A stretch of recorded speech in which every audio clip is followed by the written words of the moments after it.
What's a transaction history and why do lenders need them? Hey guys, it's Mortgage Mel and it's time for today's Mortgage Minute. I've been having some difficulties lately with customers needing transaction histories, and there are a number of reasons why we might need them. If you're moving large amounts of money and we need to trace that from one account to the next, for example, if you're liquidating something for your down payment and closing costs, like a mutual fund, then that money has to be liquidated and we have to show that it's ready to go before we can close. Similar to a bank statement, a transaction summary is going to have all of the information of your bank, as well as your name, your account number, and typically your address as well. But it's a summary that's pulled from a specific date to a specific date.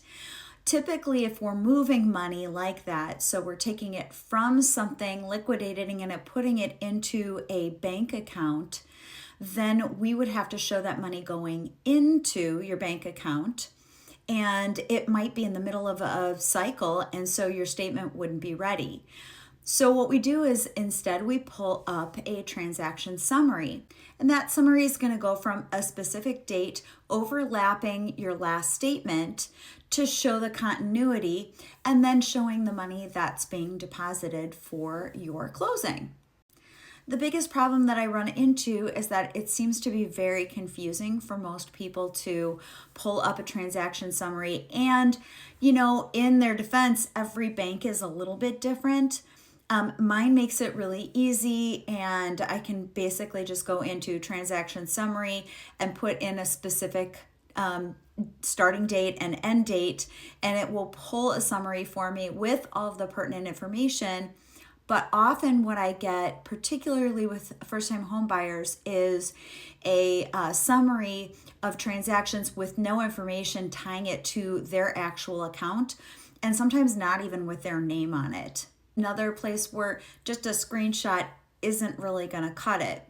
So I'm going to give you a sample transaction summary just above. Hey, this is a made up one, so it's not anybody's. I don't want anybody to think that I'm sharing any information, but just so you can see that it has all the pertinent information on it, and then it's just going to give us a date range and a specific summary of those transactions so that we can see money going into that account. Or if we're tracing it from one account into another account, then we would get a transaction summary potentially from two different accounts. One where we're showing it coming out and one where we're showing it coming in. And then comes the question, why does this even matter? Why do we have to trace money? And we can trace that back to the 2001 Patriot Act. A lot of that act is actually about anti-terrorist activities, but it also has a good portion that talks about money laundering.